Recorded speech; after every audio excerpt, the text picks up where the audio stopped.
come to a person that could really be a blueprint for a typical AIESEC career. And he will give us the keynote speech tonight. Fernando Carro was born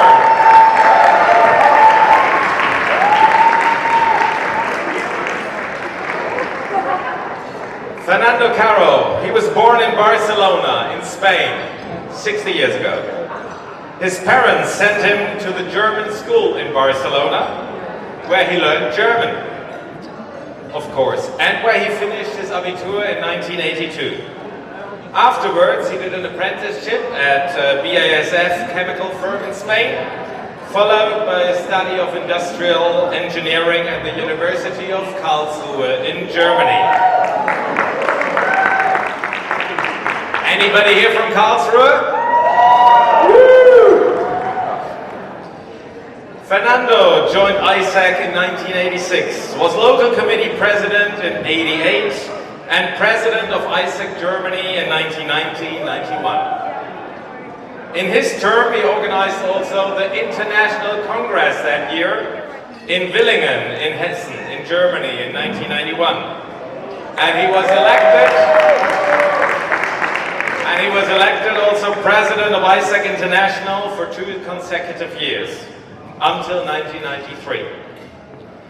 After leaving AI, he joined the Bertelsmann Group in Gütersloh for the next 24 years, and he held various positions.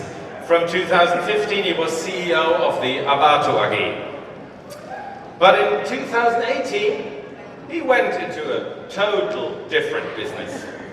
Football. Yes, football. Also my passion. I'm a coach, I'm a trainer for my boys for over 10 years. But Fernando's passion is now also football. He was appointed CEO of football club Bayern 04 Leverkusen. And in that position, he signed former Spanish international Xabi Alonso as head coach in autumn 2022. At that point, Leverkusen was close to relegation into second Bundesliga. But 1.5 years later, this year, in spring 2024, he achieved the highest success ever for the club, winning the Bundesliga title for the first time in the 120 years history of Bayern 04 Leverkusen.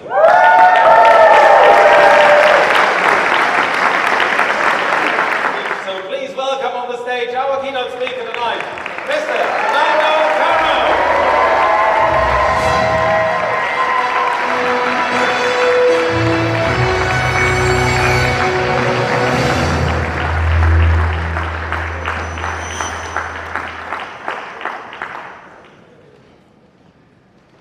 Okay, I'm an old man, so I have to stand here a little bit. I don't see anyone. So everything was almost correct, but I joined AIESEC not 86, but already 84. So 2 more years, no problem. But I always say I have a mixture. First of all, I have to put on my clock, because if not, I will speak too much. So if I don't put on my clock, I start now, and I will have a look at it, right? So I'm a mixture of Germany and Spain. I'm in some things very German, in other things a little bit of Spanish. So I always say I have good things of Germans and the good things of Spanish, and people that say I'm too arrogant, then I say, okay, I have the bad things of the Spanish and the bad things of the Germans. But anyway, I actually have 3 kids, and they always stop me in my thinking sometimes, because the new generation is a little bit different. I am a fan of the dual apprenticeship that we have in Germany. I think this helps a lot. Germany, and should be taken by a lot of other countries. This I do as a member of the Foundation Bertelsmann in Spain. I am a fanatic sports guy since I was born. Not only football, to be honest. I was fanatic of all kinds of sports, and people that know me well know that normally I have 3-4 screens at the same time running to see a lot of different things. And during my study times and AIESEC times, I had a little bit of time to be as well a sport journalist. and I spent some of my Semesterferien not only working in AIESEC but in Vienna with Hans Krankel working as a sport journalist. So after 9 years in AIESEC, 84 to 93, 24 years in Bertelsmann, 93 to 2017, and 6 years in football till now, it will continue a little bit. What is common to the three type of organizations? NGO like AIESEC, business world like Bertelsmann, and sports that I'm in. What is common to all these three different organization types? And I say there's one common thing. It's people and leadership. And this is important and makes the difference everywhere. You have good AIESEC years, you have bad AIESEC years, depending on the quality of the people doing AIESEC. And this we have to accept, even if some alumni perhaps don't like it. But you have good years and bad years, you have ups and downs, and it's part of the process to learn. There are other common things between football and business. Many people ask me, starting from business, so how was entering in the football world? So I say, you need a team, you need leadership, you need a long-term vision and strategy, you need to take decisions, and you need measurable results. In football, the measurable results are very clear because you play every 3 or 4 days. But of course, there are other things that are completely different. You have absolutely short-term orientation in football, because you can be in a good shape if tomorrow in Bremen and next week in the Pokal and next week we lose 3 games, things change completely. So it's very, very short-term oriented.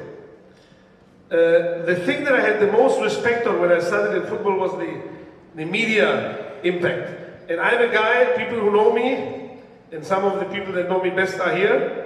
Heike or Hansi are in that table, my AIESEC years. I'm very outspoken. So I had a lot of respect for taking a microphone and speaking directly to the press without being able to change things, because there's a high risk in it. So this is a big difference to the business, the public impact it has. The financial results are not so important as the sporting results. The city of Leverkusen and the fans of Leverkusen, I'm surprised that a lot of you are or have family members or friends of Leverkusen.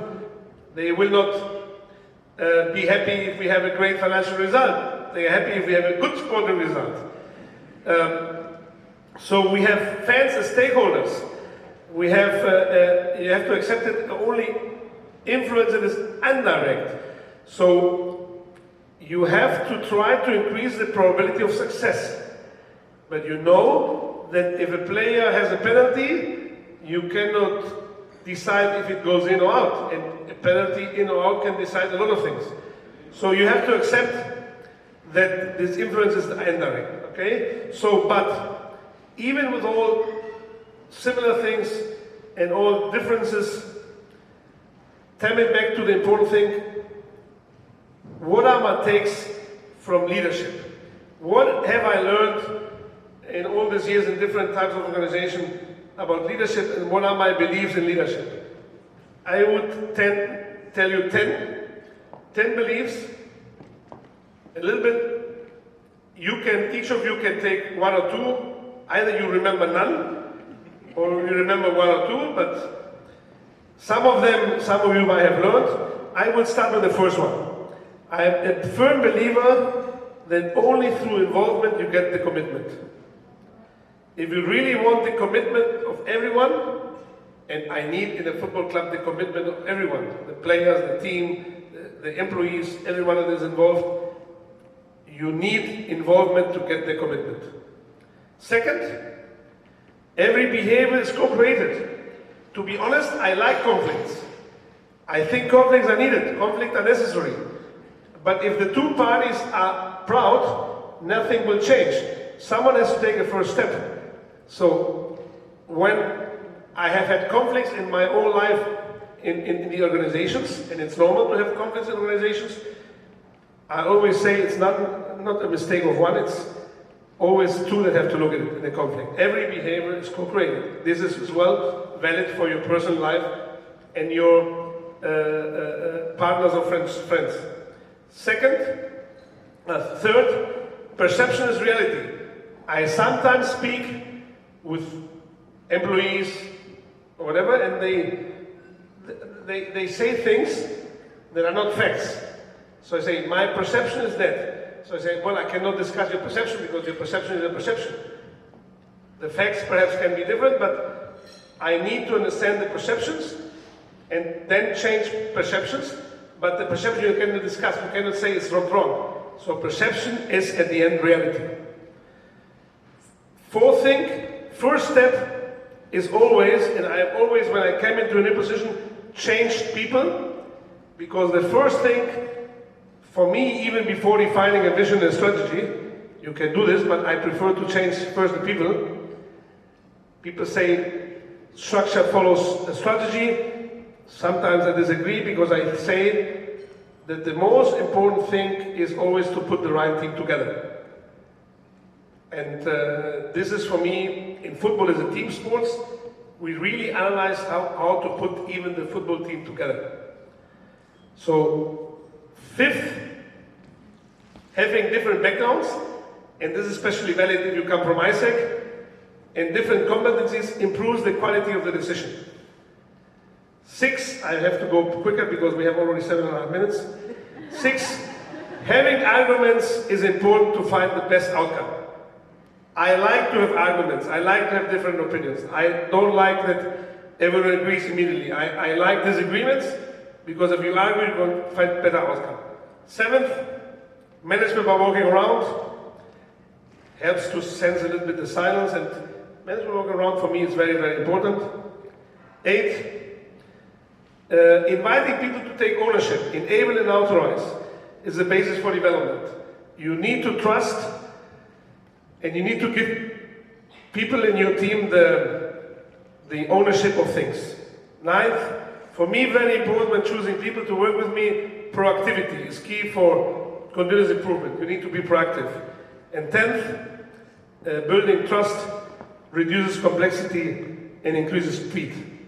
These are the 10 things that I take from leadership, and so I have to change the phone. And when did I learn all this? When did I learn all this? I learned all this in AIESEC. And I think that I'm not the only one. So, therefore, I believe as alumni, we have a responsibility as alumni to help AIESEC. And I have the impression, I'm not so involved, but I'm in the board of advisors of AIESEC Germany, and I hear a lot of things that if I speak of AIESEC Germany and some of the challenges we have, or they have, is perhaps not in the best shape right now. I believe you have to let to do the AIESECers, because at the end they have to learn and they have to develop, but we cannot afford to lose the organization. So I think we have to approach each other, and we have to push a little bit. You have to come together, and that I believe that as well as in football. In football, I believe there's a need, and there was a need to take more responsibility and more professionalism. It was not casual that someone from outside world like me came into football. So I believe, as well as nowadays in AIESEC, we need a little bit more of professional attitude to avoid a bad development. For me, it's really a pleasure to have Catherine Chaplin tonight, to have Victor Löwenstein tonight, to have seen a lot of people, Bernd Thomas, a lot of people that I have worked with in the past. Some of you I see continuously, some of you I don't see too much. Now I'm 10 minutes already. So I wanted to name a lot of you, but there's no time for it. I try to, this is my German time part. So I think it's great to be all together here.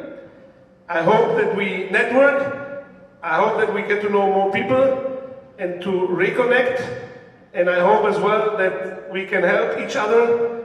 The actual AIESECers will be alumni, and the alumni the active AIESECers. I think that Nilgun has been an important part of AIESEC in Germany, so I think she deserves a big round of applause.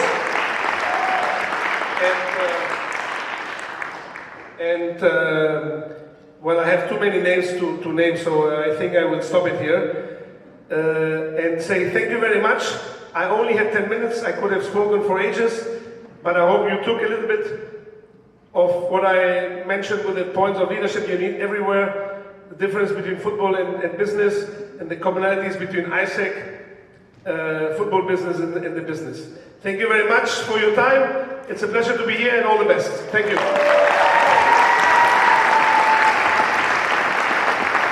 Thank you, Fernando. Thanks very much. Please stay up here on the stage.